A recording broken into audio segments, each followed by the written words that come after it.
Esta es la primera de 2 conferencias magistrales que se organizan dentro de este marco por nuestro programa, la Maestría en Administración Integral del Ambiente. Pues, doctora, aquí tenemos a todos los chicos y chicas de la Maía.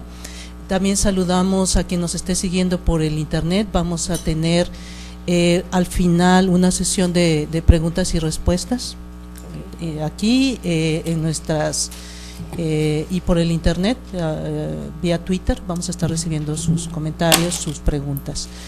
Y bueno, sin mucho, me gustaría presentar brevemente a la doctora Antonina Ivanova. Ella es profesora investigadora de la Universidad Autónoma de Baja California Sur, directora del APEC, del Centro de Estudios del APEC, de la misma universidad, y también secretaria del Consorcio Mexicano de dichos estudios. Sus investigaciones están orientadas a la interfaz en lo que es International Trade, desarrollo sustentable, seguridad y medio ambiente. Pertenece al Sistema Nacional de Investigadores, tiene más de 100 publicaciones en estas áreas que habíamos nombrado, doctorada por la UNAM, una maestría en estudios avanzados en economía por la Universidad de Sofía en Bulgaria, y también ha desarrollado estudios en el Instituto de Integración Europea en Bruselas. En 2007 hizo una investigación postdoctoral en el Departamento de Estudios de la Paz en la Universidad de Bradford, en Inglaterra. Algunas de las universidades en las cuales la doctora Ivanova está como investigador, profesor visitante e investigadora son la Academia de Ciencias de Bulgaria, San Diego State University, la Universidad de Northridge en California, la Universidad de Bradford en Inglaterra y la Universidad de Tottori en Japón. Bueno, tiene un montón de publicaciones y es presidenta del Grupo 3 de mitigación del Panel Intergubernamental de Cambio Climático. Bueno, doctora, ¿qué más puedo decir? Adelante. Bueno, pues muchas gracias, Gabriela, muchas gracias por invitarme a dar esta conferencia a los jóvenes de Maía, que es un programa de estudio muy especial y creo que sí tienen interés por los estudios y las políticas de cambio climático. También expresar que siempre es un placer y un honor regresar al Colegio de la Frontera Norte, con cual he tenido una colaboración desde hace varios años. Y esta vez les voy a hablar sobre un tema muy importante, que es cambio climático y las políticas de acción climática, y de qué manera estos se pueden relacionar con el desarrollo sustentable. Porque muchas veces los políticos, cuando tienen que integrar a sus programas de desarrollo o tomar algunas acciones de mitigación o adaptación, están expresando, ante todo en los países en vías de desarrollo, que estas acciones van a sustraer dinero de algunas prioridades más importantes para el desarrollo, como por ejemplo la protección de salud, el combate de pobreza, la educación, etcétera. Entonces, lo que estamos viendo en el Panel Intergubernamental de Cambio Climático, y cuyo quinto informe evaluativo fue aceptado precisamente el mes pasado en Copenhague, Dinamarca. Entonces, ver de qué manera las acciones climáticas tienen que relacionarse con las amplias programas de desarrollo y cómo estos tienen efectos colaterales que ayudan a afrontar las prioridades en el desarrollo en todo el mundo, pero antes todo en los países en vías de desarrollo. Entonces, vamos a empezar con la presentación. ¿Sí se ve bien, no? ¿No le tapo yo? No. Ok, perfecto. Entonces, la presentación se va a centrar en las siguientes partes. Primero vamos a ver unos conceptos y definiciones para entrar en el tema. Luego vamos a ver por qué es importante la acción climática. vamos a ver ciertos ejemplos más representativos de los impactos del cambio climático sobre el patrimonio natural y cultural de la humanidad. Y luego vamos a ligar, aunque desde el principio vamos a hacer la relación entre acción climática y desarrollo sustentable para terminar con unas muy breves conclusiones. ¿Qué es el cambio climático? Bueno, creo que a todos ya conocen qué es el cambio climático, pero para acordarnos un poco, vamos a ver este dibujo, esta representación. Aquí vemos la atmósfera de la Tierra y vemos cómo radiación solar penetra. Bueno, vemos cómo esta radiación solar está penetrando en la atmósfera de la Tierra. Sin embargo, la atmósfera tiene un efecto que se llama el efecto albedo, que está reflejando los rayos solares. Pero este efecto albedo se está disminuyendo por la acumulación de gases con efecto invernadero en la atmósfera. ¿Qué hacen estos gases? Atrapar el calor de los rayos solares y con esto provocar el calentamiento tanto de la Tierra como del agua en el globo terrestre. Tenemos 5 principales gases con efecto invernadero. El más importante de estos es el dióxido de carbono. Entonces, ¿por qué se está considerando que el calentamiento se está provocando por la actividad del hombre, o sea, es antropogénico? Porque desde 1780, 1800, cuando comienza la revolución industrial, primero en Inglaterra, luego en Francia, y se extiende ya a otros países de Europa, Estados Unidos, etcétera, el calentamiento es más grande que el calentamiento histórico que se da por los ciclos naturales de calentamiento y enfriamiento de la Tierra. Entonces, en este sentido, se ve que este calentamiento, que es mucho más alto ahora, se provoca por las actividades del hombre. Cabe mencionar que el calentamiento desde 1950 tiene unos ritmos aún más altos. ¿Por qué? Porque entran en la escena mundial los así llamados economías emergentes, ¿no? China, la República Sudafricana, Brasil, México cuenta entre estos, la India, ¿no? Y Indonesia también en menor grado.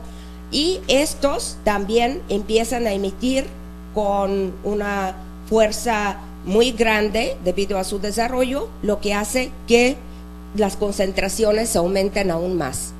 Los conceptos con los que vamos a empezar es primero el cambio climático. Esto es del informe anterior, cuarto informe evaluativo del panel intergubernamental de cambio climático que salió en 2007 y fue galardonado con el Premio Nobel de la Paz. Este informe prácticamente hizo que los gobiernos en todo el mundo comiencen a prestar mucho más atención a los asuntos climáticos.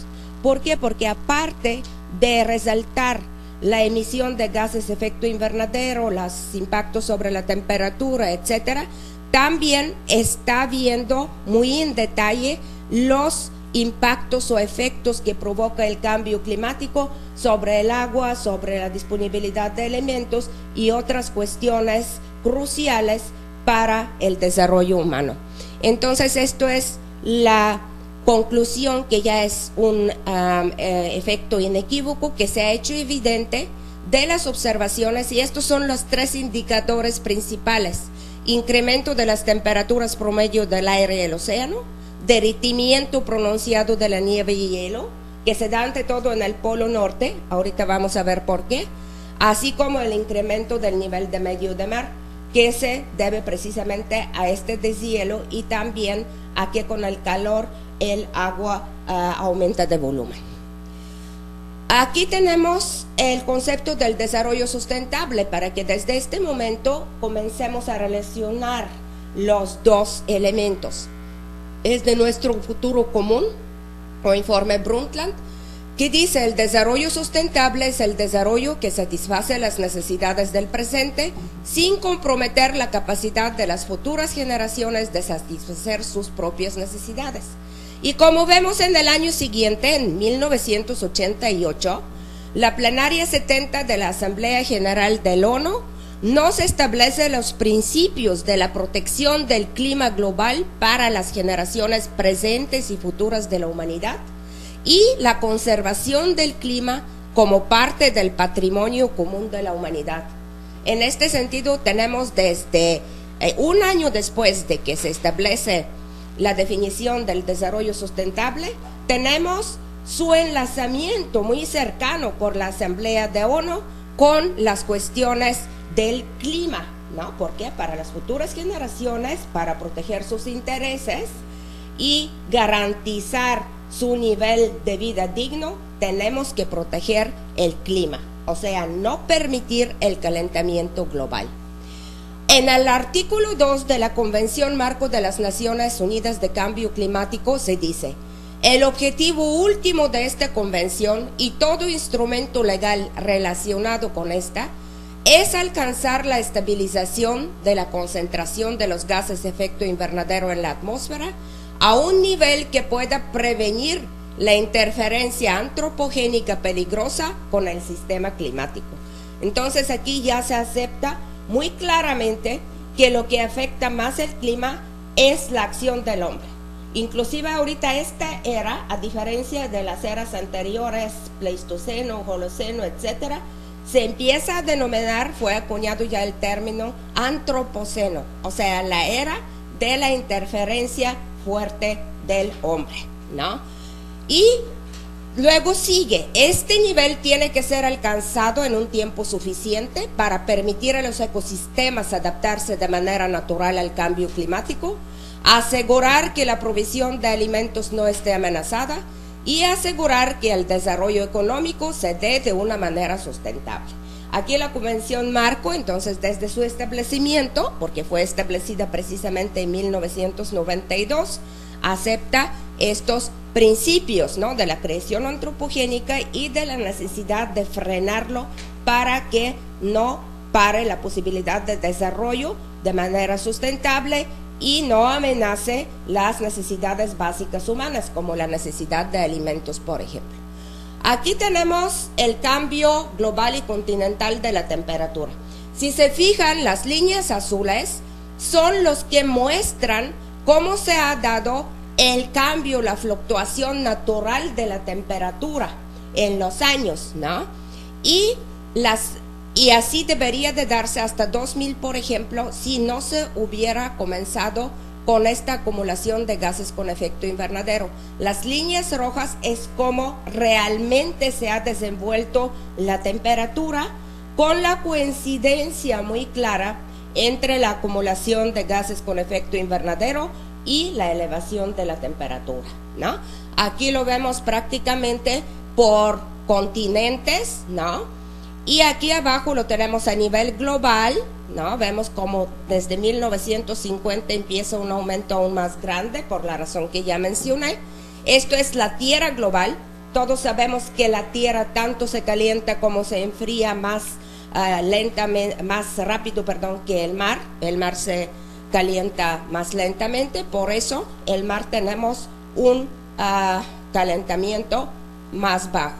Por otro lado, vemos que en el hemisferio norte los aumentos son más pronunciados que en el hemisferio sur, y esto se explica con el hecho que en el hemisferio norte hay más acumulación de tierra, ¿no? En el hemisferio sur tenemos más agua, y ya mencionamos que el agua se calienta de manera más lenta, y por eso lo que mencionamos al principio, el deshielo está más pronunciado en el polo norte que en el polo sur, por ejemplo, aunque ya tenemos los efectos en el polo sur, los glaciares de los Andes, algunos impactos en reproducción de los pingüinos, etcétera, que se están viendo también en el polo sur. Aquí vemos muy bien lo que le mencioné, cómo las anomalías de las temperaturas están más pronunciadas en el polo norte, y la acumulación de la tierra que tenemos en el polo norte, podemos ver qué tan pronunciada es, ¿no? Estos son los principales indicadores que les dije, ¿no? La temperatura global, tenemos el nivel del mar como está aumentando, y el deshielo de la cubierta de nieve en el hemisferio norte. Son los tres principales indicadores, aunque hay muchos más. Los gases con efecto invernadero, ¿no? Son los gases fluorados, ¿no? Que son tres gases que tienen un impacto pequeño, como vemos este diagrama inclusive tiene una escala hasta 5, pero son importantes también de tomar en cuenta porque permanecen en la atmósfera más tiempo que el dióxido de carbono. Esto es el dióxido de nitrógeno, que se produce ante todo en la agricultura, ¿no? Y este dióxido de nitrógeno es otro de los gases de efecto invernadero. Gas metano se está produciendo tanto por desechos como ante todo por los desechos en la ganadería, los heces de los animales, y también en ciertos procesos de producción de energía. Y aquí tenemos el dióxido de carbono, que se está produciendo por la putrefacción de los desechos en los bosques y por la misma deforestación. Cuando se deforesta, primero disminuimos la cubierta de árboles que son el principal sumidero de carbono. Entonces, no lo absorben ellos de la atmósfera, lo que provoca que su acumulación sea mayor. Y también la tierra deforestada se erosiona muy rápidamente. La tierra erosionada también emite dióxido de carbono. Y el último gráfico, que van a ver que su escala es mucho más grande de los anteriores, que son hasta 5, hasta 10, este va hasta 30, es el dióxido de carbono provocado por quema de combustibles fósiles, ¿no? Y por eso aquí podemos ver que su impacto es mayor, su cantidad es mayor que todos. Entonces es la prioridad para las políticas de mitigación, aunque como dije no hay que olvidarse de los demás, y los demás para fines, por ejemplo, de realizar inventario de emisiones, se están expresando en equivalentes de dióxido de carbono. Los combustibles fósiles son el petróleo y es el carbono ante todo, ¿no? China, por ejemplo, está basando su desarrollo en una gran cantidad en carbono, ¿no? Y el carbono es más contaminante que el petróleo. En este sentido, esto es una de las razones, por ejemplo, por qué China, aparte de sus altos ritmos de desarrollo, hace 2 años ya superó a los Estados Unidos como principal emisor de gases con efecto invernadero en el mundo. Esto es la así llamada diagrama Sankey, que nos está explicando, es la diagrama a nivel mundial, ya existe la de México, ya algunos estados la han hecho, cuáles son los sectores que producen estas cantidades de gases con efecto invernadero que se están emitiendo. Esto es el dióxido de carbono, que ven que es la mayor cantidad de emisiones. Aquí tenemos la producción de la energía, algunas de las industrias de cemento, de hierro y acero son entre las industrias más contaminantes en el mundo, por eso están entre las prioridades cuando se buscan nuevas tecnologías para el año 2030 de mitigación. Luego tenemos, aquí está uso y cambio de uso del suelo, donde entra la deforestación, ¿no? Y aquí tenemos la agricultura, que nos da ante todo el gas metano, y el procesamiento de desechos. Los rellenos sanitarios son lo que emiten también gas metano, como les dije. Ya existen algunas tecnologías de recoger este gas metano, capturarlo cuando se emite y volver a utilizarlo como energía. Inclusive aquí en México, en Monterrey, ya existen estas tecnologías, estos procesos. Bien, entonces cuando hablamos pues de la mitigación, vemos cuáles son los más importantes objetivos a los que tienen que enfocarse nuestras políticas.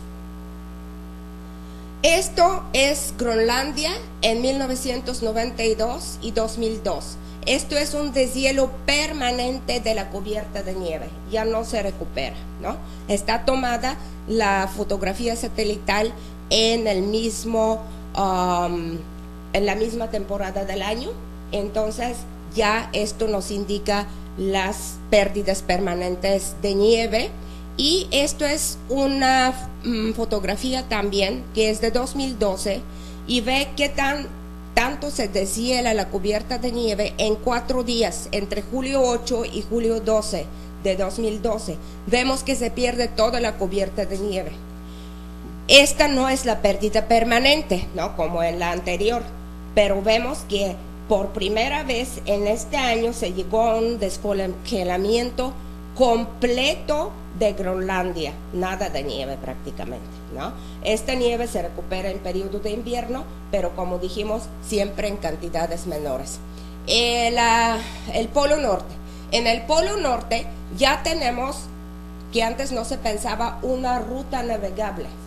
Ya pueden pasar los barcos, ¿no? Y esta zona, que antes no le interesaba casi a nadie, se vuelve ahora un elemento de conflictos geopolíticos entre Noruega, entre Canadá y entre Rusia. ¿Por qué? Porque es un camino muy rápido entre América del Norte, Europa y Asia, ¿no? Y por supuesto te disminuye los gastos de transporte y los costos finales de tu producto y de la posibilidad de venderlo con ventaja. Entonces, otra cosa, como aquí ya hay lugares donde se deshieló el hielo, hay políticas, hay proyectos ya especificados a drenar para buscar petróleo en estas partes. Y esto es muy peligroso porque no se saben los efectos que se pueden provocar. Además, es bastante caro hacer los trabajos de drenaje en estas regiones, lo que quiere decir que los precios del petróleo, si se consigue en unos lugares así, van a ser bastante más altos de lo que ahora son los precios de petróleo, ¿no? De hecho, el petróleo ya en algunos lugares ya va a alcanzar su punto de inflexión, el tipping point, en unos 80, 100 años. Y hay varios países, inclusive los Emiratos Árabes, que están apostando ya a desarrollar energías renovables para poder sustituir en caso de que se empiece a acabar el petróleo en un periodo no tan lejano, con otro tipo de energía sin perder su prioridad como abastecedor de energía a nivel mundial. ¿Cuáles son los impactos del cambio climático, no? ¿Cuál es la meta ahorita nuestra? Era 2 grados. Ahorita ya se disminuir las emisiones para no permitir que la temperatura sube más de 2 grados. La meta ahorita ya se revisó, son 2.2 grados. Ya se está hablando de 2.5. Y como podemos ver, todo depende de las negociaciones que se van a dar ahora, por ejemplo, en Perú, en el COP de Perú el próximo mes, y el próximo año en el COP de París, donde se supone que se va a firmar ya el tratado que va a sustituir el protocolo de Kioto, ¿no? Y aquí vemos impactos sobre los principales elementos necesarios para la vida humana: alimentos, agua, los principales elementos para mantener el nivel de vida de los humanos o dar sustentabilidad al desarrollo.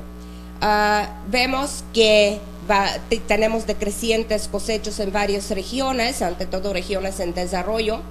Ya con mayor aumento de las temperaturas podemos tener consecuencias en países templados, posible incremento de cosechas en ciertas regiones nórdicas en la primera etapa. Por ejemplo, en Siberia, en Rusia, se supone la tierra está entrecalada con unas capas de hielo que se llama permafrost. Entonces, como este permafrost se deshiela, se supone que la tierra se va a volver más fértil y se podrán conseguir más cosechas.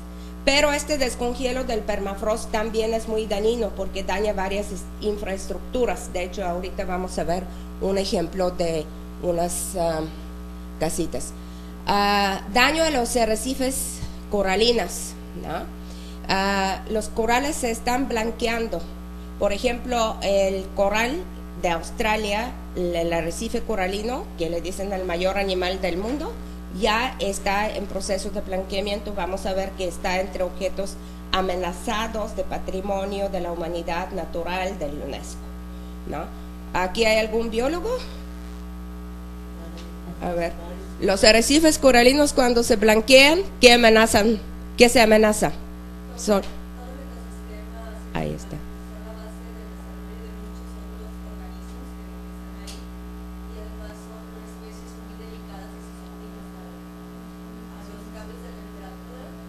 Y por ende pues se altera la cadena trófica del océano. Exactamente. Entonces, ven qué gran impacto pueden tener el blanqueamiento de los corales, porque a veces nosotros de ciencias sociales pues decimos, no, ¿y qué pasa? Pues más blanco, tal vez se ve más bonito inclusive, no me pasa nada. Entonces no nos damos cuenta que afecta la reproducción de varios organismos de cadenas tróficas, puede afectar especímenes de pesca deportiva o especies que vienen a visitar los turistas en las actividades ecoturísticas, entonces ya afecta actividades económicas como pesca, como turismo, etcétera, etcétera. O sea, no es tan inofensivo el blanqueamiento de los corales. Mayor número de especies en peligro de extinción, la intensidad de los ciclones, ¿no?, que empezó a darse desde el ciclón Katrina, cuya fuerza no fue calculada debidamente porque pasó por aguas más calientes de lo que se suponía que deberían de estar en este tiempo. El huracán, pues, hace 2 meses que entró en Baja California Sur, Odile, que también su fuerza fue mucho más fuerte de los ciclones tradicionales que han venido a esta región, y varios otros. Los incendios forestales, las sequías, las inundaciones, las olas de calor, ¿no? Y si llegamos ya a una temperatura mayor de 4 grados Celsius, 5, podemos tener un riesgo de cambios abruptos en nuestro planeta, que hasta puede llevar a la extinción de la especie humana, ¿no?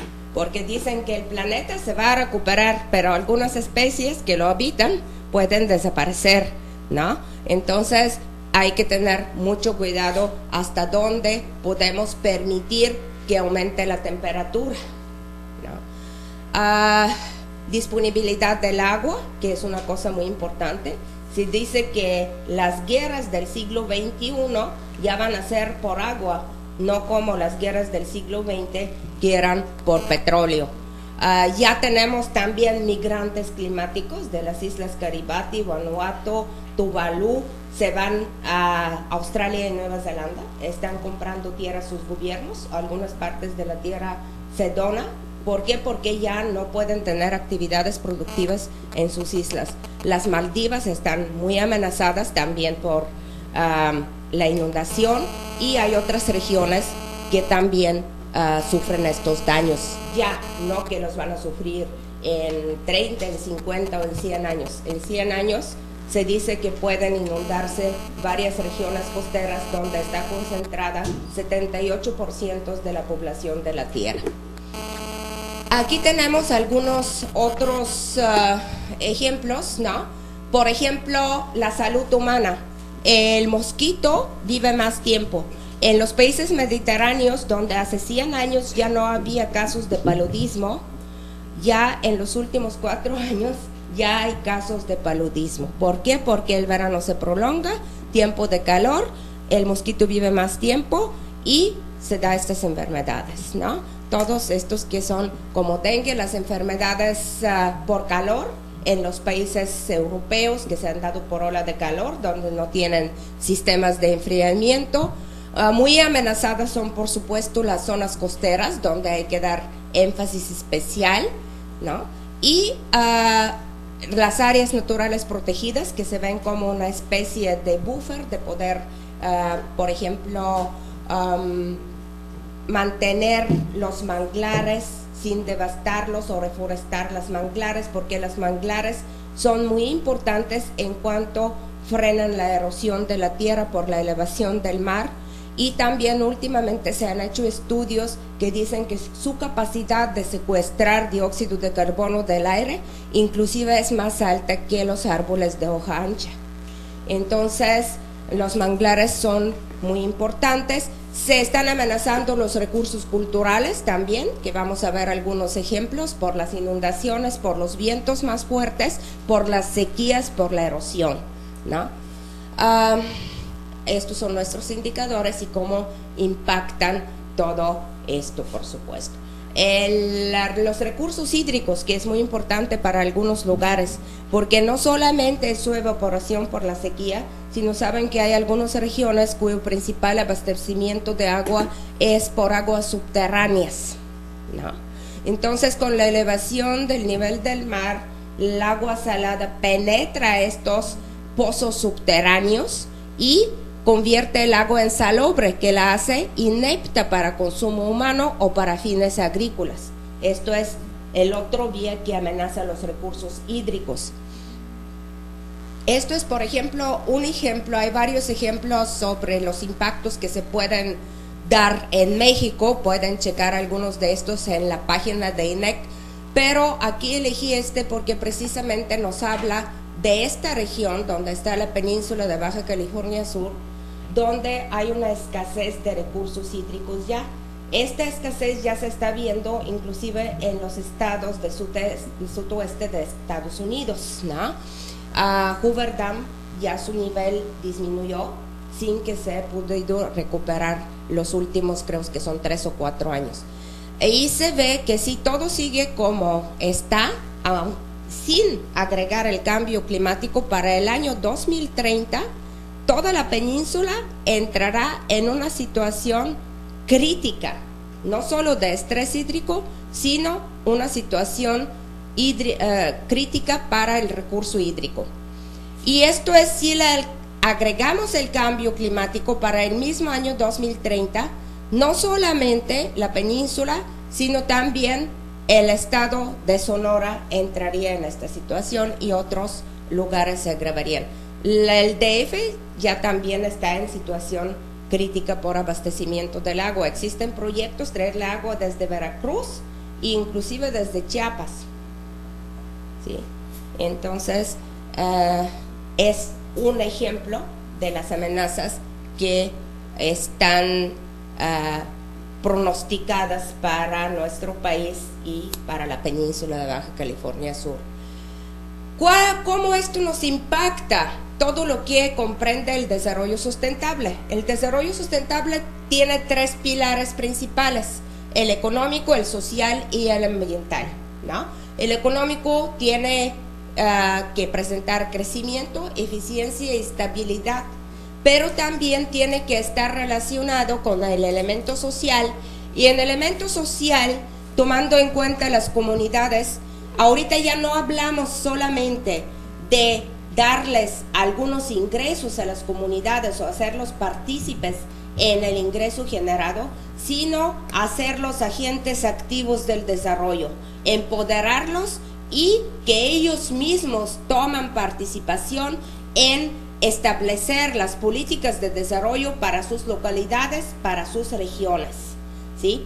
Esto es la parte del empoderamiento, y tenemos el elemento muy importante que es la gobernanza, que vamos a ver al rato otra vez, que la gobernanza es que no solamente el gobierno tiene que tomar las medidas o participar en la estructuración de las políticas, sino que tiene que involucrar ampliamente los sectores productivos, las comunidades, los grupos indígenas donde los hay, minorías.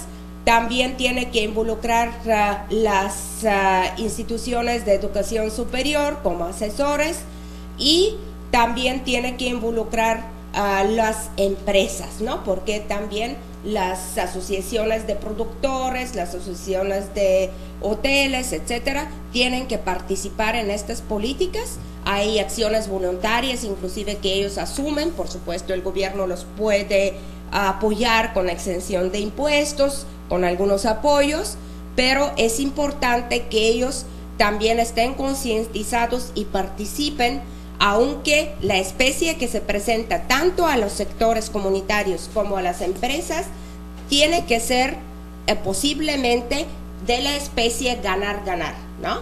Por ejemplo, los hoteles hacen programas, ya hay programas en México que patrocina sector de que los hoteles empiezan a disminuir su uso de energía, aumentan la eficiencia energética o implementan más energías renovables. Entonces, en este sentido, ellos ayudan, por supuesto, a disminuir las emisiones de gases con efecto invernadero. No lo hacen precisamente por el amor a la atmósfera, ¿no? Lo hacen porque disminuye su recibo de electricidad también, ¿no?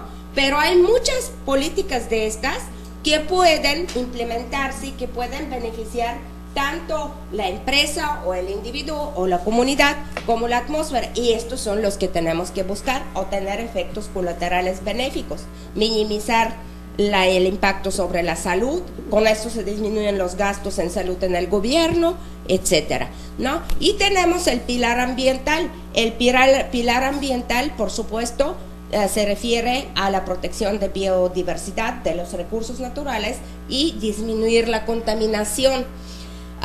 Con todo esto, cuando nosotros implementamos las políticas climáticas, nosotros queremos tener en cuenta la equidad. En el último informe del IPCC ya hay todo un apartado que trata con equidad. En los informes anteriores no ha existido.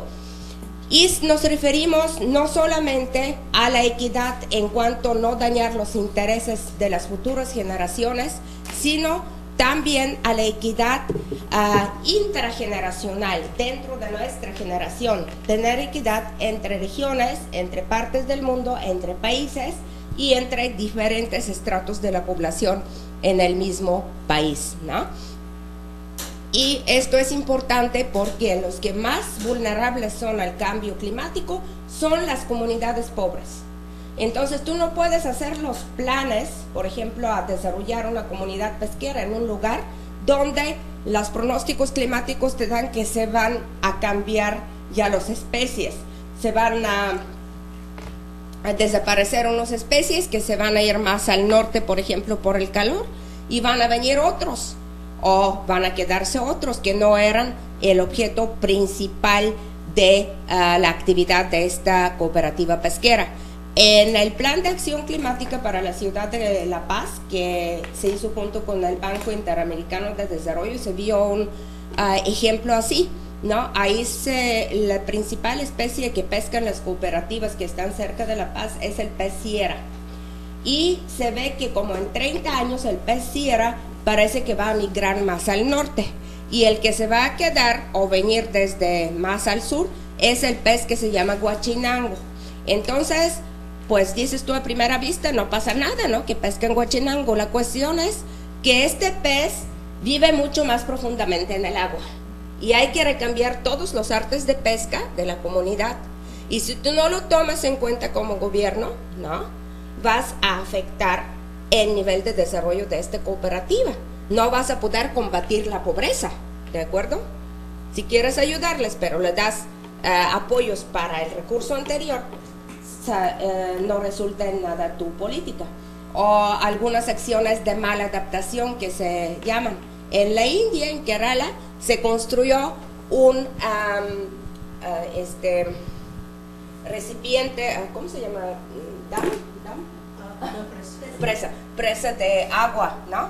Que supuestamente porque hay escasez del agua, etcétera, y para recibir el agua que cae con los monzones. Sin embargo, ¿qué pasó? No se tomó en cuenta que las lluvias van a aumentar mucho en 5 años. Entonces, ahorita, ¿qué resulta ya?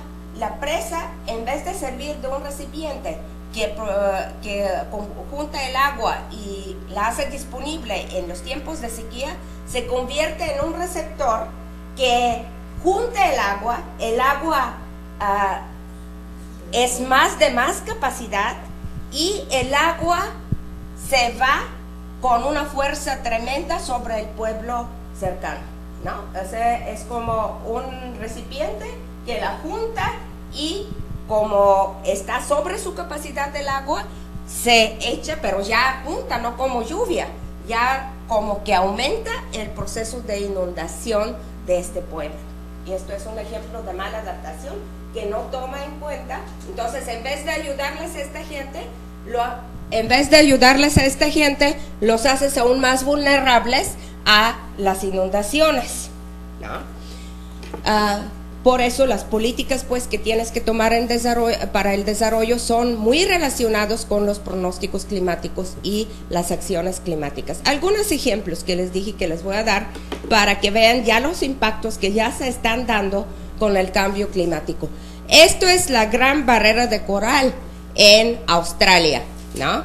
No solamente que es muy bonita, sino también está dando hogar a 1.500 especies de peces y está conjuntada por 400 especies de coral. Mayor animal del mundo, el único que se ve en las fotos especiales de NASA, ¿no?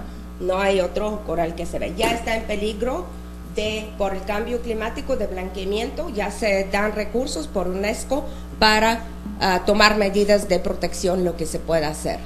Este es el manglar de los Sundarbans, entre India y Pakistán, ¿no? Son unos manglares con unos brazos de agua, etcétera, que protegen la costa, pero ya por la elevación del nivel del mar ya también están en peligro de ser dañados prácticamente, de inundarse y desaparecer. También ya se toman medidas con unas retenes que se hacen para poder protegerlo también con financiamiento de UNESCO. El bosque de los cedros de Dios en el valle de Guadisha de Líbano. Este es un ejemplo bastante extremo, ¿no?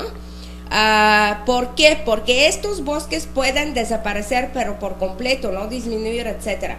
Porque lo que se espera que pase con el clima en esta región, que cambie completamente de un tipo de clima de oro mediterráneo a perhúmedo, ¿no? Entonces esto puede hacer que este patrimonio de la humanidad, todos estos objetos que se muestran aquí son del patrimonio de la humanidad reconocido por UNESCO, natural o cultural, ¿sí? Entonces esto es otro.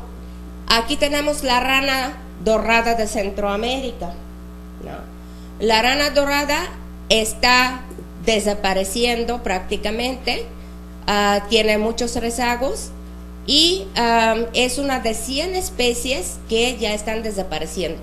La rana es un indicador muy querido por los investigadores climáticos. ¿Por qué? Porque primero tenemos que la rana no tiene depredadores naturales y luego no la caza el hombre para comérsela. Hay algunos restaurantes gourmet, ante todo italianos, que sirven ancas de rana, pero son muy pocos. Entonces podemos tomarla como un indicador que si la rana empieza a desaparecer es que hay cambios climáticos, ¿de acuerdo? No es que la depredó algún animal o algo. Y por otro lado tenemos el efecto de la rana hirviendo. ¿Saben cómo se puede cocer un sapo? ¿Una rana? ¿Alguien tiene idea? ¿Nadie ha tratado de cocer un sapo? ¿No se le ha antojado? Bueno. Entonces, lo que es lo interesante aquí, que si tienes una olla de agua hirviendo y echas allá la rana inmediatamente va a brincar. Tiene reflejo de brincarse del agua caliente. Pero si la pones en agua fría y empiezas a calentarla poco a poco, ¿qué pasa? Nuestra rana se descuida, empieza a sentirse más relajada, y al final la tienes bien cocida sin que ella se da cuenta. Entonces, esto es lo que nos puede pasar en nuestro planeta Tierra si hacemos como varios de los políticos, que como que se están descuidando mucho, ¿no? Y no toman en cuenta los efectos del cambio climático. O como algunos países que, por ejemplo, dicen, no, pues a nosotros nos va a beneficiar, como Inglaterra todavía hasta 2010 decía, no, esto va a beneficiar nuestros balnearios del norte, que casi nadie los visita, pues van a venir más turistas, Scarborough, qué sé yo. Y ahora Inglaterra es el primer país que elevó el cambio climático, las políticas climáticas en estatuto de seguridad nacional. porque es una isla que está bien vulnerable, ¿no? Entonces, pero esto no, que nos va a ir bien y esto, y poco a poco en París, ¿no? Algunos amigos inclusive, ay, qué bueno que tenemos un verano más largo y todo eso, pero bien, esto es precisamente este efecto del sapo. Tenemos la zona arqueológica de Chan Chan en Perú. Esta zona arqueológica es precolombina. Esta zona arqueológica ha existido miles de años y solamente en los últimos 30 años empieza a dar rezagos por los vientos muy fuertes que se están dando en el desierto y una sequía más pronunciada. Entonces empiezan a desmoronarse paredes que han persistido miles de años. En las Islas Canarias también ya las pocas pinturas rupestres que tienen también ya les pusieron recubrimiento porque la mayor humedad y viento ya los están dañando. Pinturas que han persistido miles de años. Esto es lo que les dije que pasa por el derretimiento de permafrost. Es una casita en la isla Herschel de Canadá, de la cultura Thule de ellos, que tienen pocos, digamos así, monumentos históricos o algo en Canadá. Entonces están conservando mucho estas casitas y esto es lo que pasa, se empiezan a inclinar.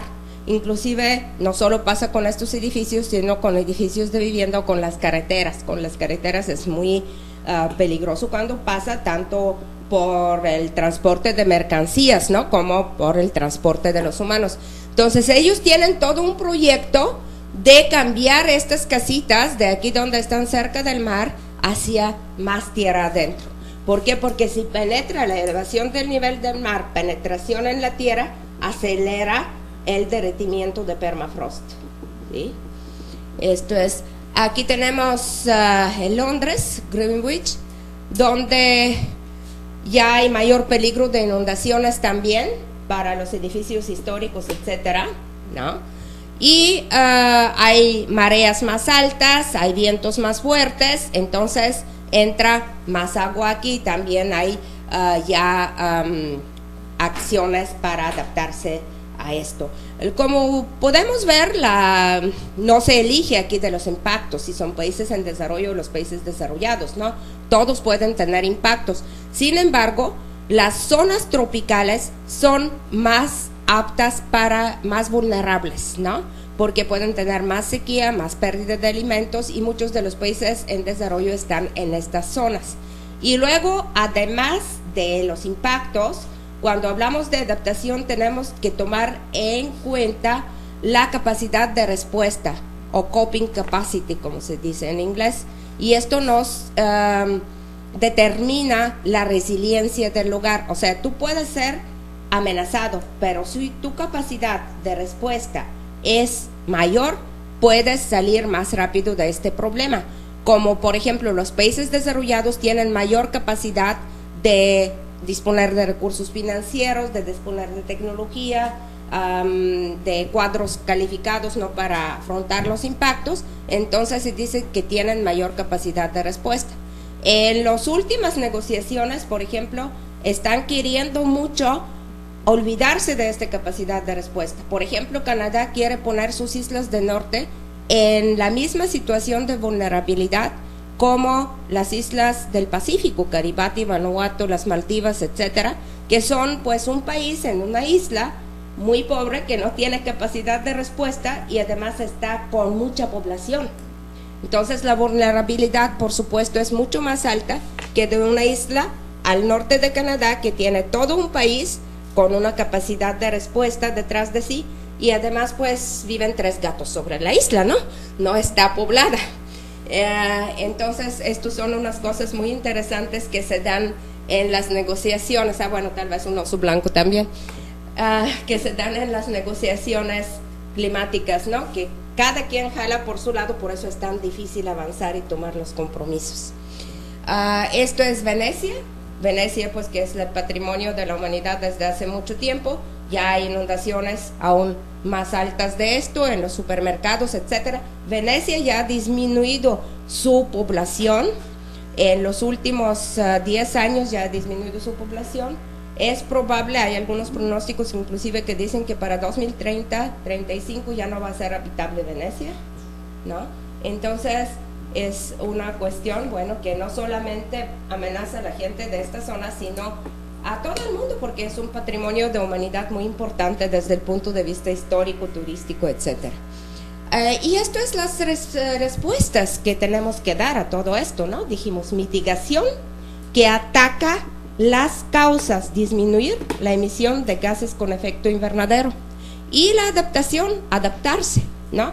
Podemos prevenir, y esto hace el sapo si lo metes a la olla con agua hirviendo, pero nosotros difícilmente ya lo podemos prevenir porque ya ha empezado, ¿no? Con la mitigación podemos disminuir la acumulación, pero todavía vamos a tener efecto de inercia cuando se va a seguir acumulando, siendo el punto de inflexión que puede ser 2015, ya no va a ser 2030, 2050, y luego puede disminuir.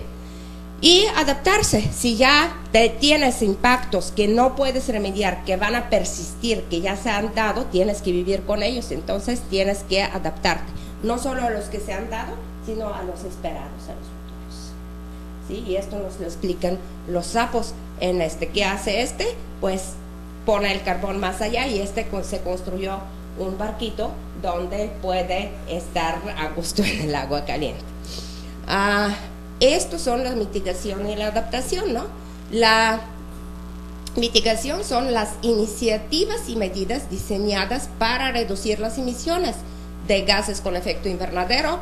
En primer lugar, dióxido de carbono. Ya vimos por qué el dióxido de carbono, porque son las mayores las emisiones. Esto es la adaptación natural, que un conejo se está adaptando a la nieve y se puso muy blanco. Y esto, según WWF, va a ser nuestra adaptación natural como seres humanos si no hacemos nada. Va a haber más humedad, va a haber más agua, y nos vamos a convertir en algo como entre hombre y pez, ¿no? Y dice, para el cambio climático antes de que te cambie a ti, ¿no? Yo no quiero que mis bisnietos se vean así, ¿no? Entonces, bueno, mejor tenemos hacer las iniciativas y medidas diseñadas para reducir la vulnerabilidad de los sistemas naturales y humanos ante los impactos esperados del cambio climático. A menos que alguien se quiera convertir en algo parecido, ¿no? Bien, el crecimiento verde. Aquí la idea es que muchas veces no debemos de sacrificar el crecimiento, sino los países en desarrollo podrían implementar la tecnología verde o el desarrollo verde, que se adoptó el término ampliamente en Río +20 en 2012, ¿no? Inclusive ya está como que compitiendo por popularidad con el término de desarrollo sustentable. Esto es, aquí este cuadrante sería el que permitiría un alto desarrollo humano, pero dentro de los límites de la tierra, o sea, no devastar los recursos naturales, no emitir mucho, etcétera. Y se dice que varios de los países de desarrollo, como ahorita son las políticas de Corea del Sur, por ejemplo, que implementen infraestructura verde sin copiar las pautas de desarrollo, las etapas de desarrollo que han tenido los países desarrollados, brincarse algunas etapas de la infraestructura pesada, etcétera. Y para los países en vías de desarrollo va a ser un proceso más costoso desmantelar toda la infraestructura vieja que tienen e irse a las tecnologías verdes más descontaminantes y menos devastadoras de recursos y menos que provocan menos desechos, ¿no? Entonces, prácticamente esto sería la última idea de irse a un desarrollo verde, no parar el desarrollo, pero irse a un desarrollo verde. Esto es el cambio climático en un marco integrado, ¿no? ¿Qué significa? la adaptación, que es lo que afronta los impactos sobre los sistemas humanos y naturales, ¿no? Esto es lo que expliqué en el gráfico anterior, que las vías de desarrollo socioeconómico deberían de recambiarse hacia tecnología verde, hacia otros padrones de consumo, porque estamos en una sociedad muy consumista, o como dice Fritjof Capra, tratar de gastar menos recursos, saber que no podemos tener un crecimiento infinito en un planeta finito, y también generar menos desechos, porque generamos más desechos de lo que el planeta puede procesar, incluyendo los gases con efecto invernadero. O sea, como que tratar de este desarrollo lineal que tenemos, que hemos tenido desde el principio que empezó el desarrollo económico, desde 1800 más o menos, irse a un desarrollo cíclico que trate de copiar los ciclos naturales del planeta, ¿sí? O sea, en la naturaleza nunca se usan más recursos de lo que se pueden recuperar de manera natural. En la naturaleza nunca se producen más desechos de los que la naturaleza no pueda procesar de manera natural, ¿no? Entonces, esto es el ciclo que deberíamos de tratar de adoptar en nuestro desarrollo económico, ¿no? Mediante las nuevas tecnologías, nuevos padrones de consumo, también muy importante, todas estas actividades de procesar los desechos y todo esto, ¿no? Entonces, y aquí de estos vías de desarrollo socioeconómicos podríamos ya disminuir las emisiones y concentraciones. Estos nos impactarían los procesos de mitigación, y esto es un marco integrado de cambio climático, ¿no? ¿Cuánto tiempo tengo? Bueno, empecé como 15. Bueno, entonces esto, sí, claro, lo que me indiquen. Entonces, esto es la política que se fomentaba por los países emergentes, encabezados con China prácticamente hasta 2010. Los países emergentes decían en los foros internacionales: vamos a crecer ahora y vamos a descontaminar después, como ustedes los desarrollados lo hicieron. Crecieron, alcanzaron ingresos altos per cápita para su población, después empezaron a descontaminar. Ahorita nos toca a nosotros, ¿no? Pero, ¿qué pasa? Que si, por ejemplo, los países europeos hicieron lo que hicieron en los marcos del protocolo de Kioto, disminuyeron sus emisiones, pero al mismo tiempo China, India y otros países los aumentaron mucho, ¿sirve esto algo para el planeta? ¿No? Es un planeta, es un globo que flota en el espacio, que tiene una atmósfera absolutamente apolítica, absolutamente no religiosa, no le importa nacionalidad o género o región, le da completamente igual si emiten 10 chinos o 2 norteamericanos. Entonces eso no nos sirve para nada, ¿no? Después del informe de 2007 que les mencioné, donde salieron ya las vulnerabilidades muy fuertes, y después salió un otro informe especial del IPCC que sobre los desastres naturales por regiones. Ahí se vio que Asia es entre las regiones más vulnerables y que China es entre los países más vulnerables a los impactos del cambio climático del mundo. Los Himalayas, si se descongelan, ¿no?, primero va a tener inundaciones, pero luego va a escasear el nieve, no se va a alimentar el río Yangtze, el principal río del China, que alimenta las cosechas de arroz, ya se van a echar a perder las cosechas de arroz y va a haber hambruna en la población, uno de los impactos, ¿no?, que es muy fuerte. Entonces, en 2010 precisamente, en la cumbre del Cancún, ya se está volteando el enfoque de los países emergentes. Y las responsabilidades históricas, como ellos los llaman, ya cambian de expresión. Dicen, sí, vamos a hacer acciones de mitigación, vamos a mitigar, pero ustedes van a cumplir con sus responsabilidades históricas financiándonos, ¿no? Creando los fondos verdes, y ahí se toma la decisión de crear el Fondo Verde Climático, que se va a alimentar con 100,000 millones de dólares. Entonces, esto es como cambia para el bien del planeta, esperemos para bien de todos, ¿no? Este concepto de responsabilidades históricas.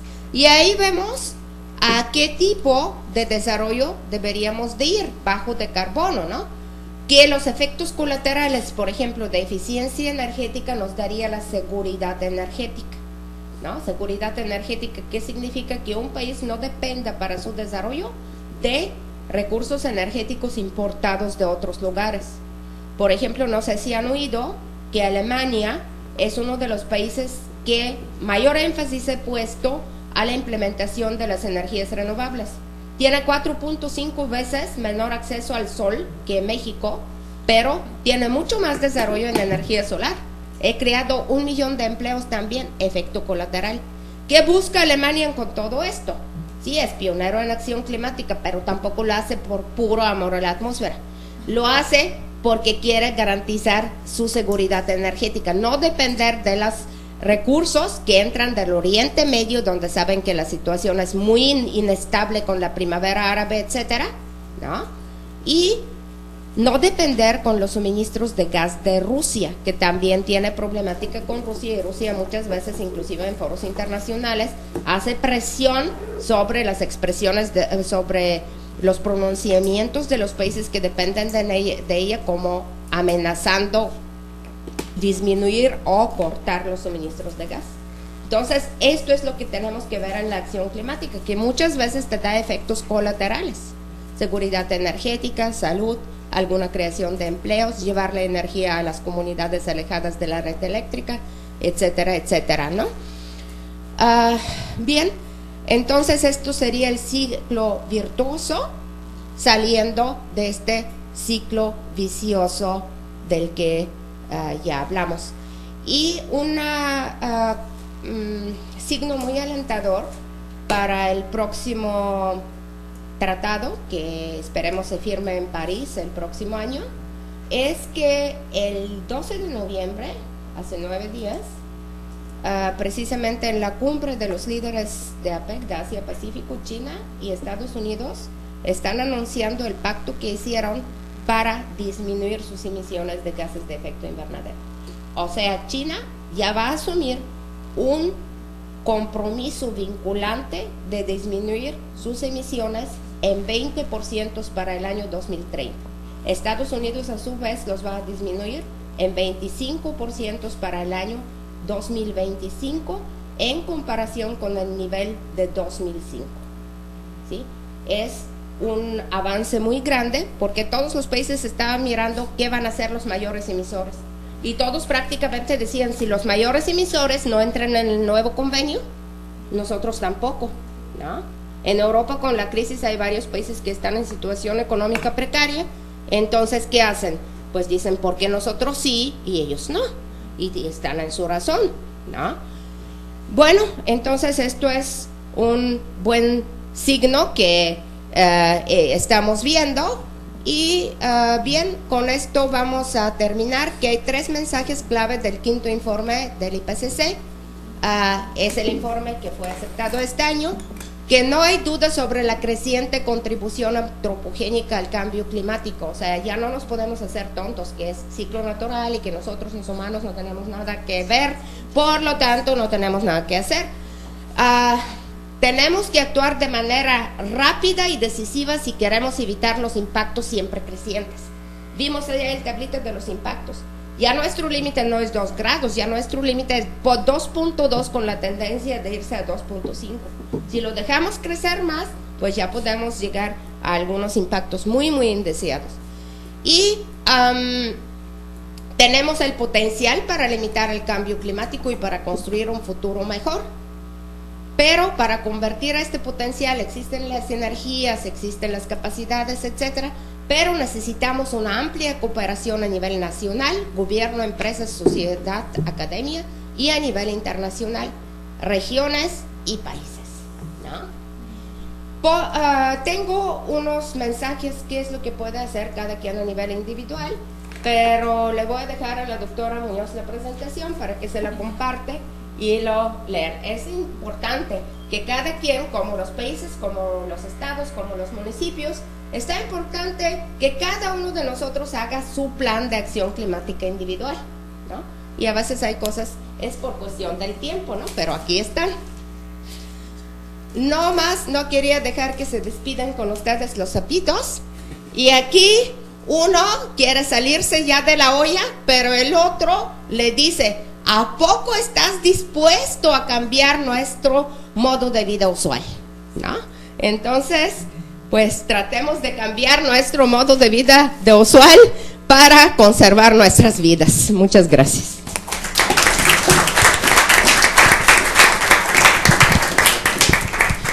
Muchísimas gracias, Antonina. Entonces, chicos, tomemos observaciones, preguntas. Adelante. En lo que esperamos que lleguen, si es que llegan algunas de internet. ¿Qué pasó? Se quedaron muy adelante, Ana. Comentaba que ya se tienen previstas para la ahora en París. En México no sabe cuál sería lo que se tiene planeado, porcentaje de disminución o algo así. Un nuevo porcentaje. México por lo... Bueno, precisamente las negociaciones todavía, los compromisos van a salir, tal vez ahorita en Perú van a salir compromisos preliminares. Okay. Pero de hecho México tiene ya anunciado desde antes disminución. ¿Así? Ha anunciado disminución de 30% para 2050, por lo pronto. Gracias. ¿Alguna otra pregunta más? Sí, buenos días. Ahorita estaba mencionando, me hizo un poco de ruido que una premisa que manejó durante la presentación, que decía que la naturaleza no produce más desechos de lo que ella misma puede procesar. Eso en términos de consumos, de hábitos de consumo, digamos, ¿hay un margen todavía para que nosotros tengamos oportunidad de modificar estos hábitos de consumo? Es decir, utilizar o preferir productos que utilicen empaques menos agresivos con el ambiente. O sea, en términos de la capacidad que la naturaleza tiene, ¿sí existe este franco como para que nosotros podamos tomar esto como una opción?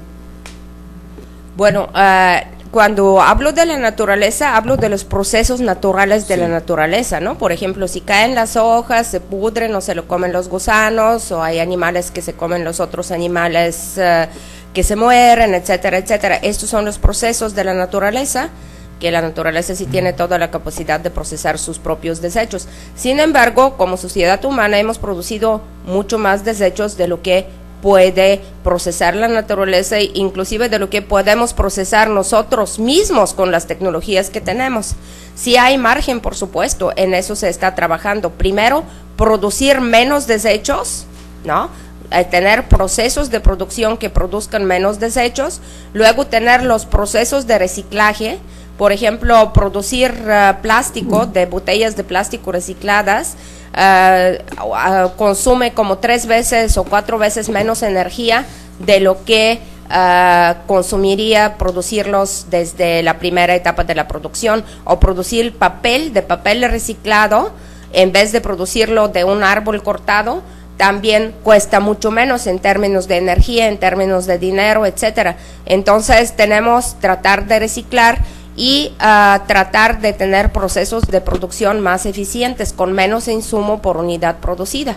Por otro lado, nuestros mismos patrones de consumo deberíamos de revisarlos. ¿Qué tanto necesitamos consumir, por ejemplo? ¿No? ¿Qué tantas bolsas de plástico deberíamos de llevarnos del súper? ¿Qué tantas botellitas de estas deberíamos de consumir al día o a la semana? ¿No? Entonces, todo esto entra precisamente en algunos comportamientos individuales que por supuesto están supeditados a cuestiones de prestigio, a cuestiones de costumbres en una sociedad, etcétera, como con los coches, ¿no? Es muy prestigioso tener un coche grandísimo, 4x4, que gasta mucho gasolina, que no encuentras dónde estacionarlo dentro de la ciudad. En Europa, pues esto ya no es cuestión de prestigio, ¿no? Se prefieren los autos compactos, ¿no? Entonces, todo esto hay que verlo, tiene muchísimo que ver la concientización del ser humano, ¿no? Pero algunas acciones que son muy pequeñas pueden contribuir a unos efectos muy grandes sobre la generación de desechos y generación de gases con efecto invernadero. Adelante, Flor. Buenas tardes, creo. ¿Días? Yo tengo una pregunta con respecto a lo que mencionaba hace un momento con el conflicto geopolítico que hay en el Polo Norte. Hay, por ejemplo, ¿cuáles serían las estrategias que se pudieran promover para evitar en lo posible la extracción del combustible fósil o del petróleo dentro de este sector, ante el inevitable cruce de navegación que pueda tener? Pero si estamos viendo que se está promoviendo la seguridad energética, ¿hasta dónde se puede controlar o bloquear o buscar alternativas diferentes a la extracción de este combustible en esa zona? Bueno, alternativas, de hecho varios países están buscando alternativas, no es que todos se centraron allí, pero es muy, por ejemplo, Canadá está ahorita explotando sus arenas bituminosas, ¿no? Que son también muy contaminantes y también implican un proceso de extracción que creo que es más dañino que la extracción del petróleo. Entonces, todos los países prácticamente buscan dónde extraer petróleo, pero ya los pronósticos están bajando. Hay lugares donde va a persistir solamente 80 o 100 años, no más. Por eso buscan siempre lugares más alejados, más difíciles, saber dónde hay. ¿Qué es lo que se puede hacer? Pues puede protestar la comunidad, ¿no? Tal vez en algunos foros de las Naciones Unidas puede promoverse la iniciativa de no perforar en el Polo Norte, ¿no? Pero difícilmente puedes inferir, porque las aguas territoriales tanto de Canadá como de Rusia como de Noruega están colindando con la zona. Entonces difícilmente puedes interferir en la soberanía de un país para decirle qué hace, ¿no? Es cuestión de negociaciones y muchas negociaciones son un poco difíciles, ¿sí?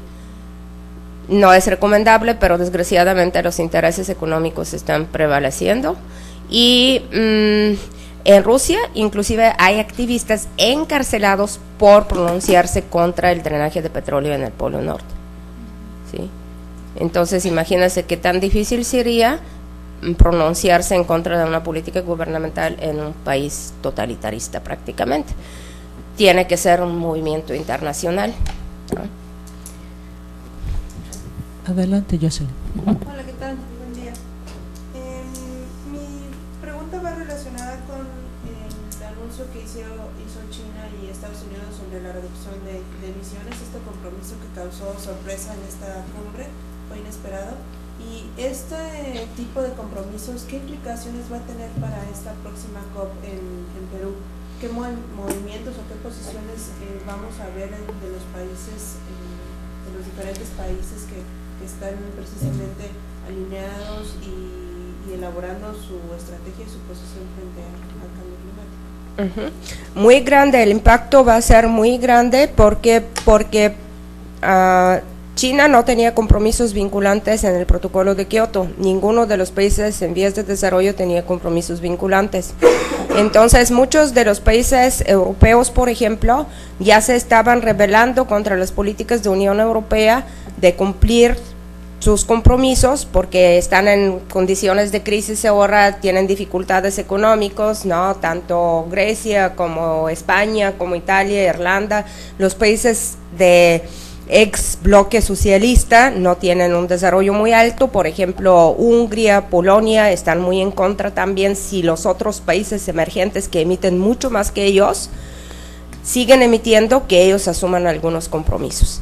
Entonces, primero que Estados Unidos a su vez no era parte del protocolo de Kioto. Primero lo iban a ratificar, luego ya no lo ratificaron, se salieron, y su justificación para eso es precisamente que las economías emergentes como China, que ya lo superó en emisiones, o como la India, o como Brasil, República Sudafricana, etcétera, no tienen compromisos vinculantes. Entonces ellos dicen, no, porque nosotros vamos a disminuir y ellos van a seguir emitiendo. Ellos también tienen que tener compromisos vinculantes.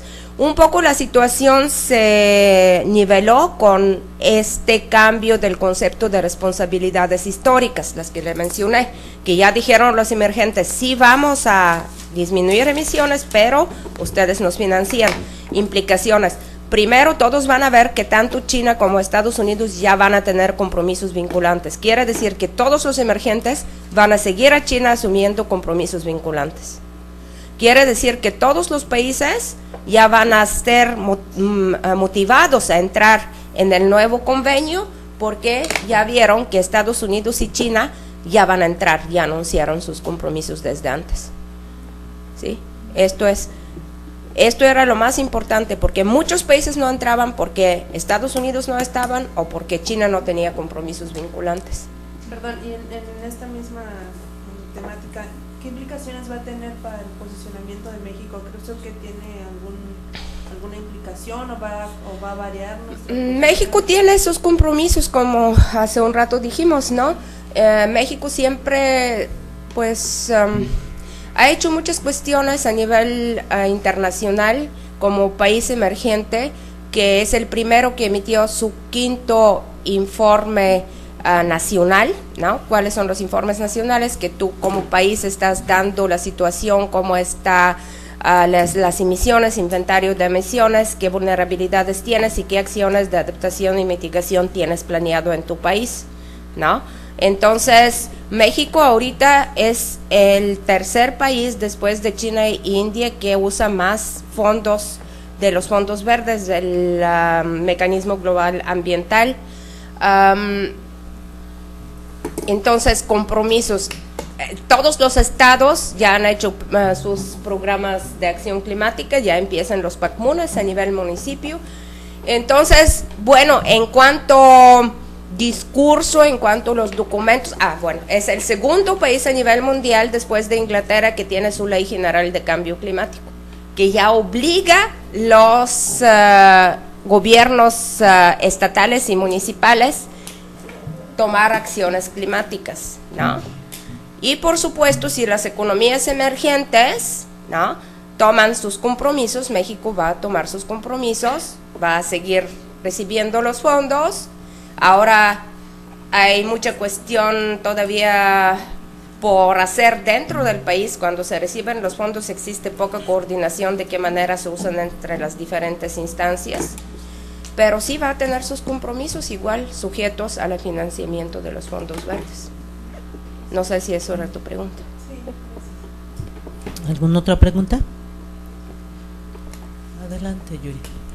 Bueno, yo tengo una pregunta respecto a lo que viene siendo la participación ciudadana que pueden tener los países, ¿no? O sea, la importancia que le pueden dar al tema, considerando que es importante tomarlo en cuenta en cuestión de la elaboración de las políticas ambientales cuando se trata de grupos vulnerables, ¿no? O sea, que lo que mencionaba ahorita como de las comunidades pesqueras, o sea, que es importante tomarlas en cuenta porque al final de cuentas ellas son las que van a estar recibiendo ese beneficio, ¿no?, de haber aplicado una política. Entonces, mi pregunta va más girada a saber si aquí en México hay algún caso en el que la participación haya tenido o sea, que le hayan prestado más atención para poder realizar esa política, ¿no? O sea, porque pues pudiera ser que se conocen casos en algunos otros lugares en el que realmente se toma en cuenta el aspecto social, pero aquí a veces se toman más en cuenta la cuestión económica para mover más rápido una política elaborada hacia la cuestión ambiental. Entonces, saber si hay algún ejemplo o algún lugar en el que se esté moviendo más el enfoque social para realizar una política ambiental? Bueno, en principio, todos los programas de acción climática a nivel estatal tienen que tener foros de consulta pública, donde tienen que invitarse todas las comunidades. Y sí, por lo general se está realizando porque la política también es tomar en cuenta los conocimientos tradicionales de las comunidades. Por ejemplo, en el uso de materiales típicos del área para la construcción de viviendas. Los reservorios que se hacen para mantener el agua, por ejemplo, en los altos, ¿no? Todo esto son conocimientos tradicionales de las comunidades que se están tomando en cuenta en los planes de acción climática. Las plantas, ¿cuáles son las plantas más resistentes a sequía? Muchas veces las comunidades lo conocen mucho mejor que los investigadores por sus prácticas tradicionales.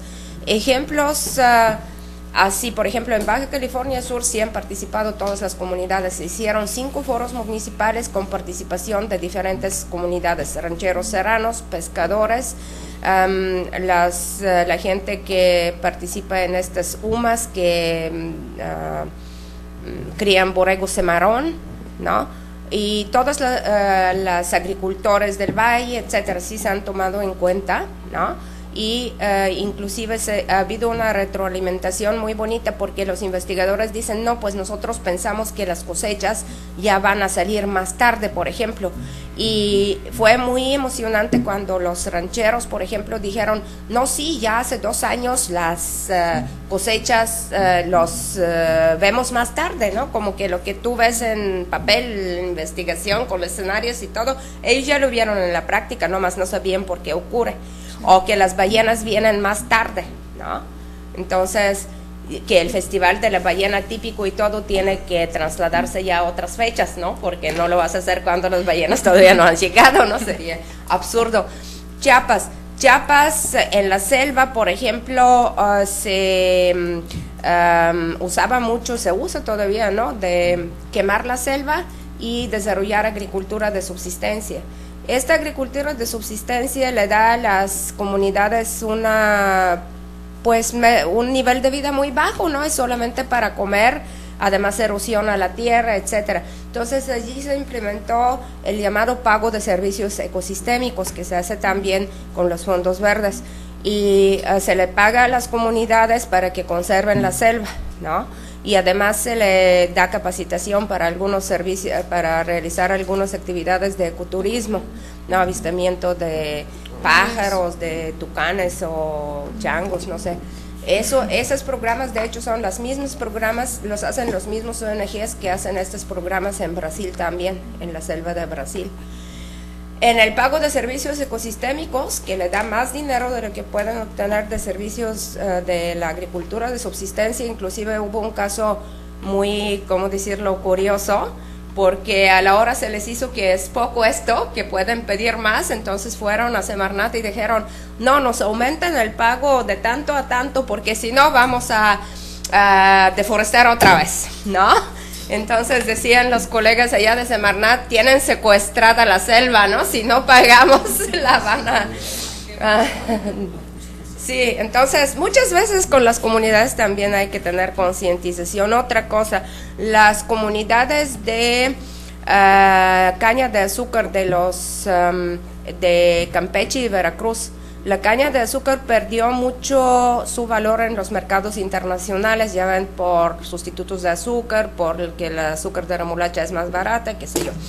Entonces como que ya perdían su trabajo, no se necesitaba la caña de azúcar, no obtenían dinero, etcétera. Había unos proyectos que implementaba UNAM, investigadores de UNAM con investigadores allá de Veracruz y con ayuda de algunos ONGs, de convertirlos en cafetaleros, pero para los productores de azúcar en los ingenios era como que bajar de prestigio de convertirse en cafetaleros, ¿no? Que mi papá, que mi abuelo, que toda mi familia, ¿no? Entonces era como un orgullo ser productores de caña de azúcar. Bueno, entonces siguen produciendo caña de azúcar, pero esta caña de azúcar va para biocombustible, con transferencia de tecnología de Brasil, con apoyo y capacitación know-how de Brasil, que es un ejemplo a propósito muy también lo que se recomienda últimamente, promover la transferencia de tecnología y cooperación sur-sur, que no sean norte-sur solamente, desarrollados en desarrollo, sino entre los mismos países en desarrollo o los emergentes, que algunos de ellos son aún más desarrollados de algunos países, qué sé yo, de ex bloque soviético o algunos otros. Y bueno, ya tienen su empleo, etcétera, y su producto que ya no tenía mercado, pues ya tiene un otro mercado nuevo. ¿Alguna otra pregunta? A ver, ¿nadie más antes? Bueno, Luis y Avisay. Bueno, hablamos acerca sobre la búsqueda del petróleo y toda esta infraestructura que hablaba de que ya existe para su manejo, su procesado y su uso. O sea, ¿cuál es la visión para pasar de un uso exclusivo de petróleo hacia el uso de energías renovables? ¿Cuál es la fecha o el plazo para que, por ejemplo, aquí a nivel local, regional y tal vez pensando así a lo grande en el planeta, se dé esta transición, este cambio de usar petróleo para abastecernos de energía a ya únicamente o en su mayoría usar energías renovables, paneles solares o aerogeneradores?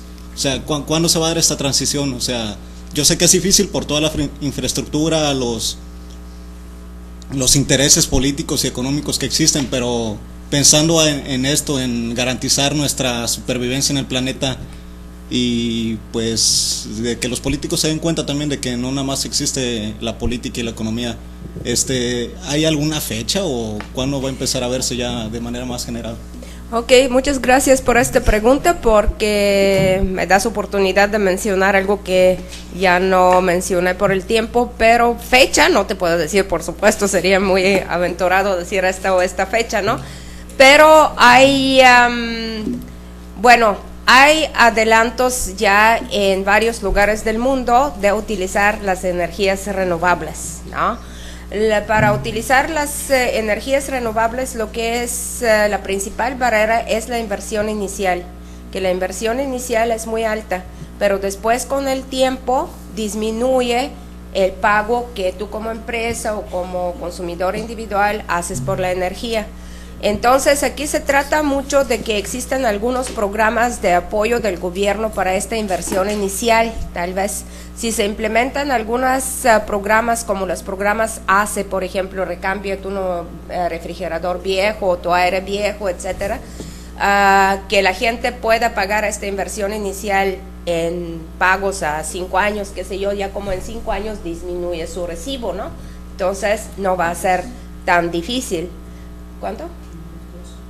Como a los 2 ya empieza a disminuir, dicen los especialistas, entonces hay que creerles. Entonces, esto es lo principal en las empresas también. Hay muchos adelantos ya porque hay muchos gobiernos, como les dije el caso de Alemania, que lo están implementando más y más por seguridad energética. Hay muchos otros gobiernos que están viendo que sus yacimientos van a disminuir. Como les dije, los tipping point en muchos lugares son entre 80 y 100 años, que es un periodo muy corto de hecho, ¿no?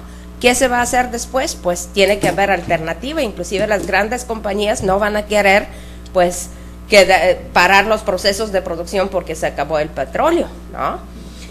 Los Emiratos Árabes Unidos, que son los mayores, los miembros de OPEP, etcétera, que son mayores productores y exportadores de petróleo, ¿no? También ya están en primeros lugares de implementar energías alternativas de manera de experimento todavía. Dubái, Abu Dhabi, los headquarters de INRENA, que es el organismo internacional de energías renovables, está en Abu Dhabi, no está en otro lugar.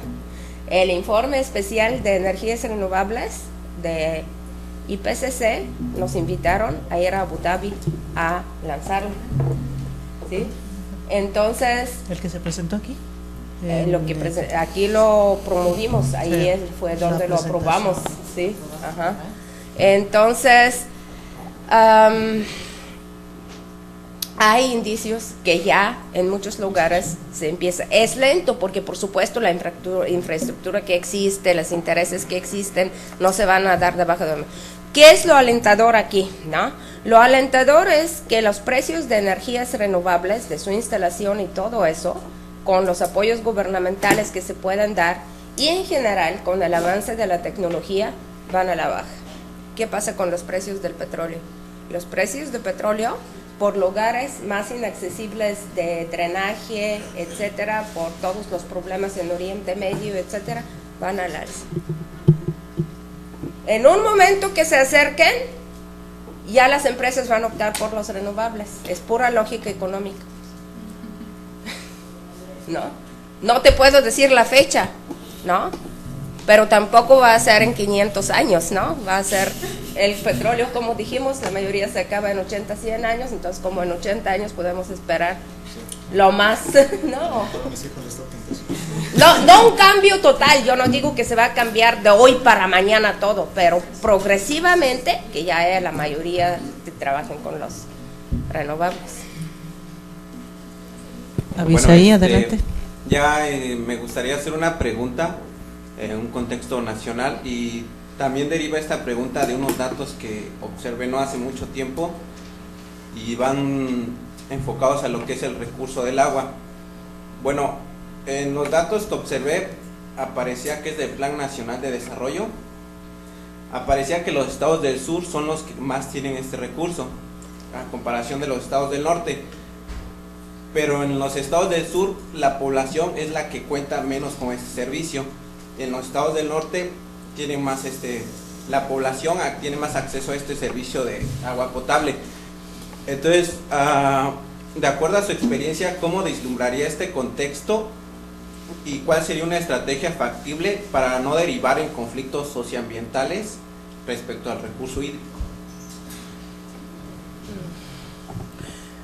Sí, claro, los estados del sur tienen más agua como Chiapas, etcétera, pero los estados del norte en el desarrollo socioeconómico o índice de desarrollo humano, si tú ves el mapa, por ejemplo, allá de las estadísticas, ¿no?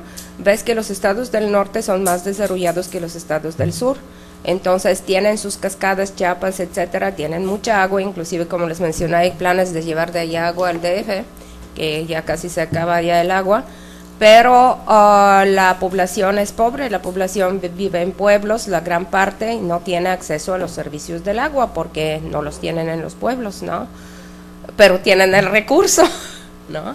Entonces, y en el norte ya les mostré el mapa que vamos a entrar en estrés hídrico pronto, si no desalamos o si no tratamos agua o qué sé yo, ¿no? Sí hay que buscar salidas. Ahora, ¿de qué conflictos hablas? ¿Me puedes explicar? Conflicto entre como norte mencionaba y sur. acerca más a contexto internacional sobre que ya no sería más de la guerra por el petróleo, sino ¿sí? la guerra por el agua. Sí, nos mencionaba, me refiero a esos conflictos socioambientales, como vislumbramos un contexto no muy, digamos, pues no muy positivo, por decirlo así. Entonces a nivel nacional quizás pues puede haber algún conflicto respecto a este recurso, tanto de los estados del sur como de los estados del norte, porque yo tengo el recurso y no lo estoy obteniendo y los estados del norte no lo tienen y son los que...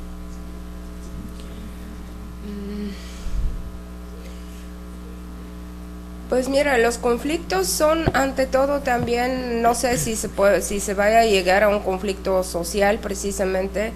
Ahora se está viendo mucho, por ejemplo, en los estados del norte, que se pague más por el agua, ¿no? Para que se puede rehacer la tubería, etcétera, etcétera. El derecho de acceso al agua, lo que se llama, si es el derecho de que tú tengas acceso a los ojos del agua o los ríos o las cascadas, o si tu derecho incluye que te pongan la tubería hasta tu casa, ¿no? Y esto se está viendo como por los municipios, etcétera, como una justificación de aumentar el precio del agua para que el agua no se desperdicie, porque en muchos lugares, en estos estados, por ejemplo, donde el agua escasea muchísimo, la gente todavía lava su gran carro con la manguera, inclusive dejan sus hijos de 5 años jugar con la manguera lavando el coche. Lo primero que ven los niñitos con todo lo que se les dice cuida el agua cuando vayan a la escuela es que el conserje está regando el patio con agua, ¿no? Y bueno, pero conflictos entre precisamente norte y sur yo no creo tanto, creo más bien que va a haber conflictos entre la población, consumidores del agua, y los proveedores que son los zapas, etcétera. ¿Quieres algo decir en este contexto? Que parece que aquí, ¿no? No, iba a seguir dando la palabra. Felipe. Gracias.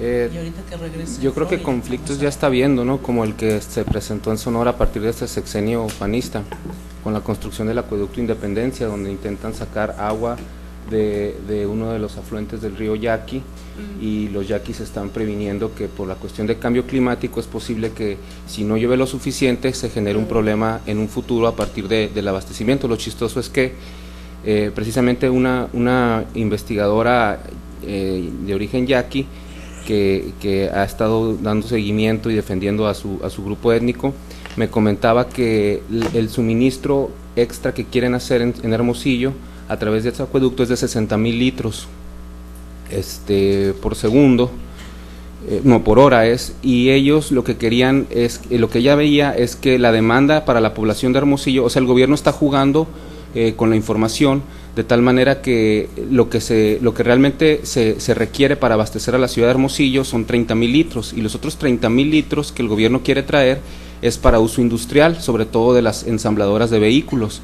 Entonces esto viene un poco con el comentario que yo quería hacer, que veo inminente que el peso, que el costo social que va a haber en este proceso de mitigaciones de vulnerabilidades lo van a pagar las comunidades más marginadas, ¿no?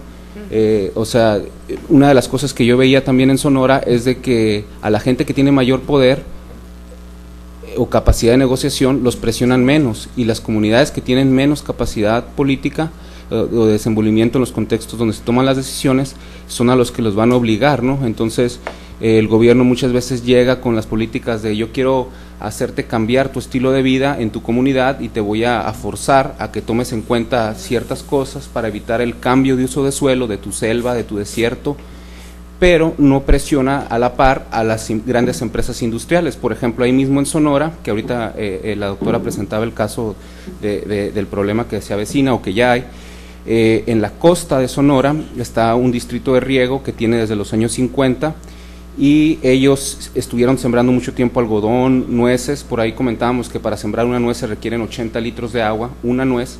Entonces, visto un poco desde la ecología política, podemos ver que en esas zonas hay comunidades de migrantes de Oaxaca, de Chiapas, o las comunidades nativas del estado de Sonora que tienen problemas de abastecimiento de agua. Sin embargo, no está habiendo una repartición equitativa del recurso hídrico y se está enfocando a abastecer a estos dueños, empresarios agrícolas en sus campos, sembrando productos para venderlos a California, para venderlos como la uva, por ejemplo, a países que puede que tengan o que no tengan problemas del abastecimiento de agua, ¿no? Entonces es una gran contradicción, y eso a mí me deja muy claro el hecho que sumándole también, para hacerlo más complejo, ahorita que la doctora hablaba de cómo se intenta rescatar estos usos tradicionales del medio ambiente, tenemos que tomar en cuenta que hubo un proceso, por lo menos en Sonora, de 100 años, donde se descalificó, se humilló, se ofendió, se trató de negar esos sistemas tradicionales, ¿no? Y ahora, irónicamente, vienen los investigadores a decirles, pues resulta que ustedes estaban bien, resulta que lo que ustedes estaban haciendo, las semillas que ustedes tenían, claro, los sistemas eran los correctos, ¿no? Entonces, el factor social, va a haber un gran costo, ¿no?, social, yo creo. Sí. Gracias. Bueno, en este sentido, yo creo que tiene mucho que ver lo que decíamos, que es importante empoderar las comunidades, ¿no? y para que ellos puedan tomar decisiones, ya tener su concientización, tener los conocimientos también para participar en la toma de decisiones y poder proteger los recursos que les pertenecen. Y yo creo que ahorita, si ya está esta tendencia de rescatar sus conocimientos tradicionales, esto puede ser como una vía, una parte para su empoderamiento. Hacerlos que se sienten otra vez útiles y que puedan tomar las decisiones, ¿no? Esto es muy importante. Y por otro lado, si esto de los recursos escasos, en muchos lugares se hace. En Baja California Sur, por ejemplo, 80% del agua potable se va a la agricultura, y la agricultura contribuye 3% al producto estatal bruto. O sea, es desproporcional. Y ni siquiera es redituable porque cuesta más caro que en otros lugares, y además utiliza el recurso más escaso, que es el agua. Se llama esto utilización de agua virtual. Por ejemplo, como dijo aquí el compañero, que un nuez se toma 80 litros de agua, una naranja se toma, creo yo, que como 50 litros de agua, ¿no? Y tú la exportas al mercado de Estados Unidos, donde no hay escasez el agua. Prácticamente tú, como estado, Sonora o Baja California Sur, te especializas en tu recurso más escaso para exportar. Y esto lo que contiene tu producto agrícola se llama agua virtual, que estás exportando tu agua, estás exportando tu recurso más escaso, en contra de todas las teorías clásicas de comercio internacional, que tienes que especializarte en tu recurso más abundante. Bueno, ¿hay alguna otra pregunta? ¿No? Flor, ¿usted quería decir algo? Y cerramos con esta si no tenemos ninguna pregunta por el internet.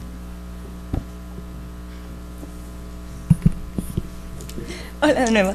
Sí, nada más era, ya hace ratito, ¿no?, que estábamos hablando acerca de los proyectos con fondos verdes que se manejaban y demás. Yo solamente quería hacerle la pregunta si había algún tipo de estudio en donde se manejara, así como los mapas que nos mostró de territorio disponible, algo similar que hubiera ante la evidente pérdida de especies, ¿no?, la extinción de nuevas especies.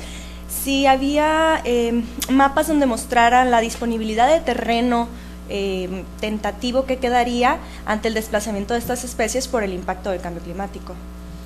Bueno, en todos los estudios de cambio climático se está estudiando también el aspecto de biodiversidad, ¿no? Entonces hay un estudio de biodiversidad global, ¿no? Creo que salió en 2006 el último, lo pueden ver en internet.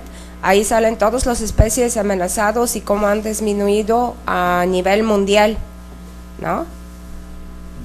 Y también aquí tienen que entrar en la página de Conavio para ver los estudios que se han hecho a nivel nacional. Perdón, pero ¿no se maneja algo así como especie de territorio disponible que les quedaría a estas especies en cuestión del...? Bueno, los estudios que se han hecho son en cuanto a las especies amenazadas y especies que están en peligro de extinción, ¿no? Y especies que se han extinguido, porque en los últimos 30 años dicen que se han extinguido 2 veces más especies que en los últimos 200 años o más, ¿no? Entonces esto es algo muy, muy grave.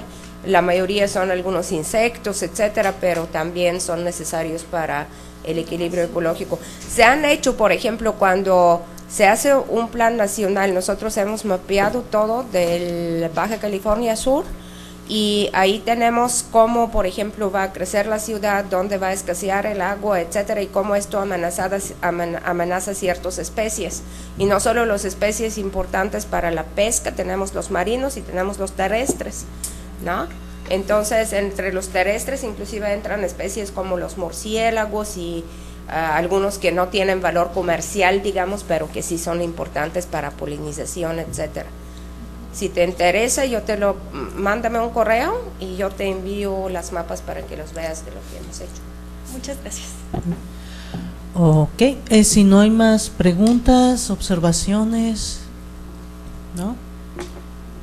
Ok, entonces pues le agradecemos muchísimo a la doctora Ivanova su presencia, muchísimas gracias por la visita y esperemos que no sea la última vez, una constancia de su participación. Gracias y muchas gracias por su atención y por su interés en el tema.